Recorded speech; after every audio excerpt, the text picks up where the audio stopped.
Estoy en comunicación con el general Óscar Reto Otero, veterano de la guerra del Cenepa. General, ¿qué nos puede decir de lo que significó para los peruanos que este año se cumplieran 25 años de aquella guerra, un cuarto de siglo? Muchas gracias por la invitación, señor periodista, y a través de estas señales, dar mi homenaje a todos aquellos combatientes civiles y militares, porque también hubo un gran apoyo de la civilidad en estas operaciones, especialmente la gente de salud, que fueron allá con sus carpas y con su hospital móvil a darnos el apoyo logístico del caso en sanidad.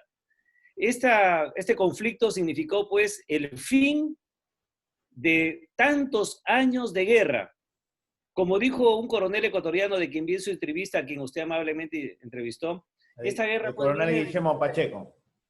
exacto, viene desde la época de los incas, pero si vamos a irnos hasta los incas, nos tendríamos que ir hasta las culturas precolombinas. Pero si tenemos algo en común es la dominación española. Entonces, ambos nacimos, allá ellos en 1810, nosotros en 1821, nacimos a la independencia. Y desde ahí hemos tenido, fíjese, dos guerras, dos conflictos y un sinnúmero de enfrentamientos, de los cuales destaco dos. El de 1991, unos enfrentamientos que dieron lugar al Pacto de Caballeros, donde justamente estuvo peleando este señor coronel cuando era comandante. Y el otro fue el año 78, donde el teniente Basalo Dos Carlos y el subteniente Alarcón Llerena, pues también enfrentaron a una patrulla ecuatoriana que se había infiltrado. Como usted verá, es historia tras historia, siempre con lo mismo de las delimitaciones, ¿no? Pero a Dios gracias ya se dio todo bien y ahora pues ambos países gozamos de una paz que esperemos que sea duradera. Y como dijo el embajador Hugo de Cela Martínez, el convenio, el tratado de paz firmado en Itamaraty no es para fijar una línea de frontera que nos divida, sino una línea de frontera, una bisagra que nos una. Tan es así que ahora tenemos pues consejos binacionales de ministros o gabinetes binacionales de ministros, tenemos acciones cívicas binacionales, tenemos intercambios de inteligencia, reuniones de ministros 2+2, tipo sinergia, e inclusive cuando fue el terremoto en el Ecuador en el año 2016, el Perú le envió una delegación de un barco, el buque logístico Unión, enviamos una delegación con maquinaria de ingeniería y enviamos aviación del ejército para apoyar a nuestros hermanos ecuatorianos. Porque el Perú y Ecuador, si usted ve, la geografía es la misma. Tenemos costa, sierra y selva. Somos lo mismo. Tenemos gustos afines, tenemos pensamientos afines. Y como alguien dijo, éramos hermanos hasta que alguien nos trazó la frontera. Pues bien, esa frontera debe ser ahora la línea que nos una, la bisagra que nos una. ¿Cómo es la situación emocional de los veteranos de guerra? Porque se dio a llamar estrés postraumático lo que vive el veterano luego de venir de una guerra. En este caso, ¿cómo es la tensión cuando regresaron a las capitales? Bueno, en el caso peruano, usted recordará que nosotros, desde el año 83, que empezó la guerra contrasubversiva, ya teníamos esta situación y nuestro ejército del Perú, que es el que llevaba el centro de gravedad, ya tenía un sistema de psicología, ¿no? Unos psicólogos que nos atendían tanto preventivamente como después de estar en esa zona de operaciones. Y parece ser que el tratamiento ha sido muy bueno porque yo no he escuchado, si no ya lo hubiéramos visto en los medios de comunicación donde diga, no, soldado que luchó en el CENEPA, está trastornado y mató a tal persona o hizo tal cosa. No hemos tenido, yo no conozco de alguno que haya sufrido, que haya tenido un desenlace postraumático. En el tema militar, ¿quiénes estaban mejor equipados, los peruanos o los ecuatorianos? Los ecuatorianos estaban mejor equipados. Estaban mejor equipados y habían escogido el lugar por donde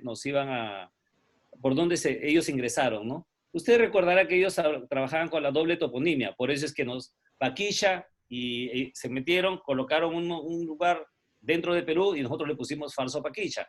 Igual, Tigüinza y Tigüinza, ellos tienen otro Tigüinza en territorio ecuatoriano. Entonces, ellos se habían preparado. Además, recuerde usted que nosotros salíamos de un shock que lo había aplicado el presidente Fujimori el año 90, y también nuestro desgaste pues normal del material y del personal, que estábamos abocados a la lucha contra el narcotráfico y contra el terrorismo en el centro del país. Entonces ellos aprovecharon eso y también saben hacer la guerra, ¿no? Entonces estaban mejor armados, mejor equipados que nosotros. ¿Los peruanos tenían armamento soviético que fue comprado en la época de Velasco? Sí, más el fusil FAL, el belga, de Herstal, que es un excelente fusil, hasta ahora sigue siéndolo, pero lo bueno es que nosotros teníamos experiencia de combate, y eso es algo que es innegable, eso eleva por ciento la capacidad del soldado, ¿no? ¿A qué se debieron las bajas que sufrió la aviación peruana a manos de los ecuatorianos? Usted recordará, según cifras oficiales, nos derribaron 12 aeronaves y nosotros derribamos una que según ellos llegó a Manta. Bueno, enhorabuena, ¿no? Pero nosotros tuvimos 12 pérdidas de aeronaves. ¿A qué se debió? A las condiciones climatológicas. ¿Y puede Nosotros ser que el material estaba obsoleto, no en buenas condiciones, los helicópteros y los aviones? había algunos, bueno, yo no soy de aviación del ejército, no soy de aviación en general, de la Fuerza Aérea, pero tengo entendido que algunos aeronaves no tenían los aparatos de aeronavegación suficientes como para poder ir al combate. Ese era el problema. Aparte que la altura de ellos estaban en parte alta, entonces nosotros en parte baja, y cuando nuestra aviación iba, entonces ahí era más fácil para ellos batirnos nuestros helicópteros. ¿Por qué este año, a pesar de la pandemia, la crisis económica que lamentablemente casi siempre existe, la crisis sanitaria que ahora está más agudizada, se ha relegado este merecido homenaje no solo a ustedes que sobrevivieron a la guerra, sino a los que perecieron en ella? ¿Por qué el gobierno no le dio la importancia que requiere esta fecha histórica? Creo que los partidos políticos y el gobierno que sale de alguno de los partidos políticos son un poco reacios a rendir homenaje justamente a los peruanos, porque el ejército es el pueblo en armas, las Fuerzas Armadas es el pueblo en armas. Y yo no Es una sé por qué, institución fundadora de la patria. sí, y yo no sé por qué nos dejan de lado, y cuando necesitan, llaman al ejército, ahí sí, como una institución muy organizada, disciplinada, y vamos y cumplimos la misión. Luego nos retiramos y ya nos olvidan. Esto pasó en Francia, pasó en Estados Unidos, en mayor o menor medida. Acá pues los tratan mejor, pero no es como ellos quisieran, como se merecen, ¿no? Siempre ocurre, siempre ocurre. Lo paradójico es que le niegan el merecido homenaje al soldado, que es el peruano de pueblo, porque de ahí nos nutrimos, de eso nos sentimos orgullosos las Fuerzas Armadas. ¿Qué nos puede decir de algunos peruanos que fallecieron en la guerra, los que dieron la vida por la patria? ¿Qué recuerdo tiene de alguno de ellos? Bueno, yo tengo varios soldados que, bueno, lo cierto, yo no integraba un batallón. Nosotros fuimos llamados por el general, por el entonces coronel Quiabra, porque el responsable de ese sector era el general Vladimiro López Trigoso con la sexta brigada, la sexta división de Selva. Pero como el conflicto fue focalizado, ¿no? Por eso se le llamamos conflicto, entonces ahí designaron al coronel Quiabra para que vaya con un Estado Mayor, y yo formé parte de ese Estado Mayor. Yo no tenía tropa directa bajo mi mando. Sin embargo, dado que llegué y yo fui nombrado como oficial de inteligencia de las operaciones, ¿no? Y requeríamos más informaciones para poder dárselas justamente a mi coronel Quiabra y a mi promoción, al mayor Lucho, para que puedan diseñar las operaciones. Entonces yo me fui a primera línea y avancé con el batallón 314 y el batallón del comandante Lindo y el 16 del comandante Meoño, así como la compañía especial de comando 115 del mayor Pareja. Somos las tres unidades que íbamos adelante rumbo a Tiguinza, y desde ahí enviamos información. Ahí tuvimos la oportunidad de ver la captura del primer prisionero de guerra, Julio César Chalarse, a quien rindo mi homenaje como soldado ecuatoriano que es, ¿no? Que también defendió su patria, y bueno, lo capturamos y lo regresamos a su país. Porque se sabe poco de los veteranos de guerra en Perú. Por ahí los jóvenes saben más quiénes son los jugadores de Alianza o de la U y no saben quiénes fueron sus compatriotas que lucharon por la patria. ¿A qué se debe esta desinformación? La verdad que hay una desinformación no solamente por los soldados, los peruanos que luchamos y dimos la vida o dieron la vida por nuestra patria, sino también, no solamente por el CENEPA, sino por la guerra contraterrorista y en general hay mucho desconocimiento de los héroes del Perú. Y ustedes como veteranos La de guerra, ¿qué sensación. están haciendo para revertir esta situación? Para que conozcan el hecho heroico donde participaron y que reconozcan a los caídos en combate. Sí, yo creo que ahora que tenemos representantes de las Fuerzas Armadas en el Congreso, yo creo que vamos a hacer prevalecer todo aquello, no solamente a los veteranos, todo aquello que nos lleve a la unidad nacional, a conocer al Perú mejor, porque nadie ama lo que no conoce. Bien. Y los muchachos no están conociendo la historia del Perú. Y recordemos, pueblo que olvida su historia está condenado a repetirla. Y ahorita tenemos una amenaza en ciernes, que es la subversión, no solamente por esto del socialismo del siglo XXI, sino también por la subversión del Sendero Luminoso. Recuerde usted que cuando Sendero Luminoso, cuando Abimael Guzmán es capturado, él tiene este gesto con la mano izquierda y dice, tenemos un recodo en el camino, se vienen tiempos de paz. Y esto de tiempos de paz es preparación para la guerra, no es como nosotros lo entendemos de paz. En el lenguaje subversivo es preparación para la guerra y ellos se van a lanzar nuevamente. Entonces, no es solamente aquello del CENEPA, pero es todo, señor. Tenemos un grave Pero bueno, en problema. el caso del CENEPA es una guerra con un país extranjero. Lo otro era un conflicto interno, como algunos dicen, pero en realidad era una guerra contra el terrorismo y la subversión.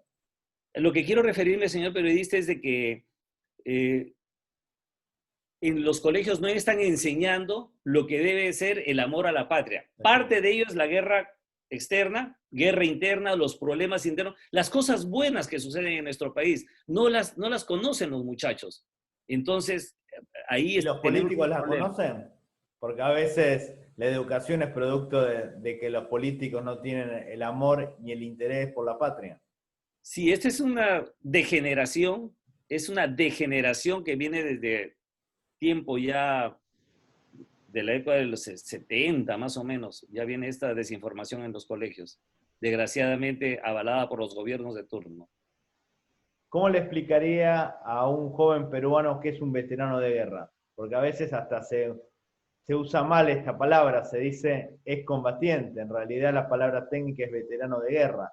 ¿Qué es un veterano de guerra del CENEPA para el Perú? Un veterano de guerra del CENEPA son los soldados que estaban cubriendo su servicio militar o aquellos que se presentaron voluntarios, como son los civiles que nosotros denominábamos yachis, que son los que entraron a primera línea a defender a su patria, para expulsar a los ecuatorianos que en ese momento, creyendo que estaban haciendo bien, defendiendo su país, nos habían invadido, habían entrado a territorio peruano, ¿no?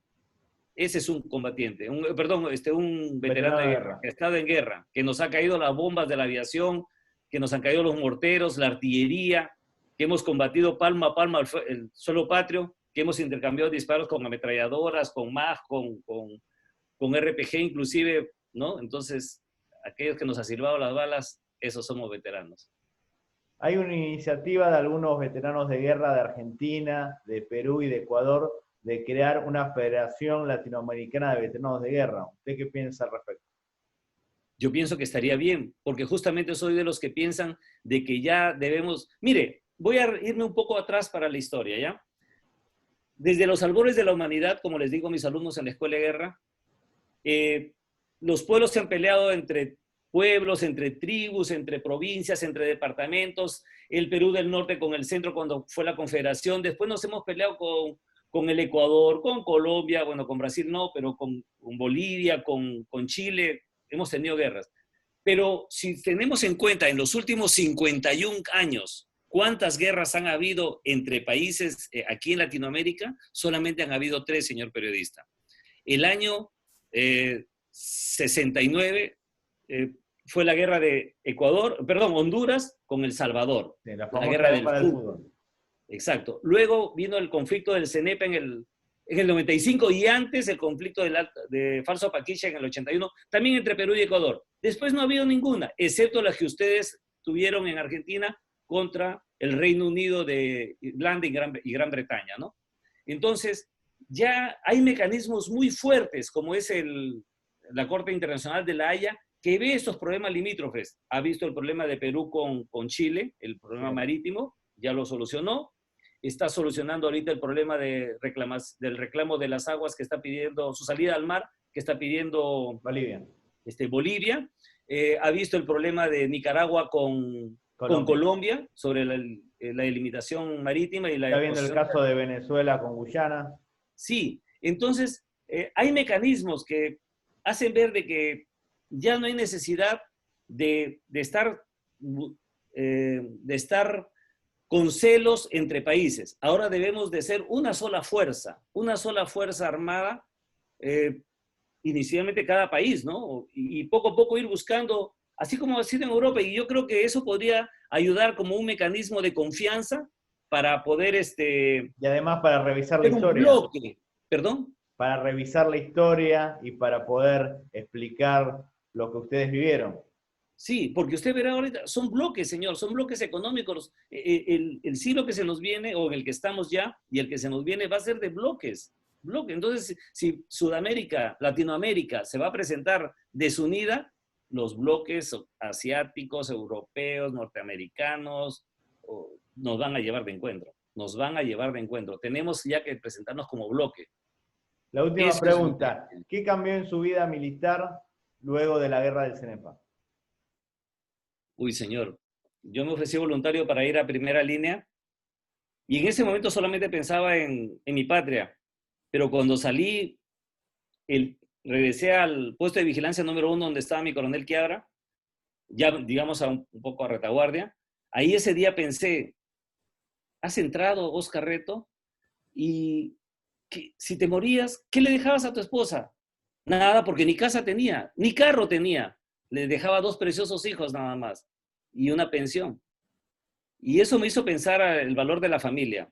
Aparte del amor a la patria por el que ingresé a primera línea, me hizo mucho pensar en la familia. Y yo a mi esposa y a mis hijos, desde ahí es otro concepto sobre la vida. Realmente fue una situación muy estresante estar en el conflicto y luego la percepción sobre la vida. Totalmente, señor. O sea, hay un antes y un después para el hombre que vivió una guerra.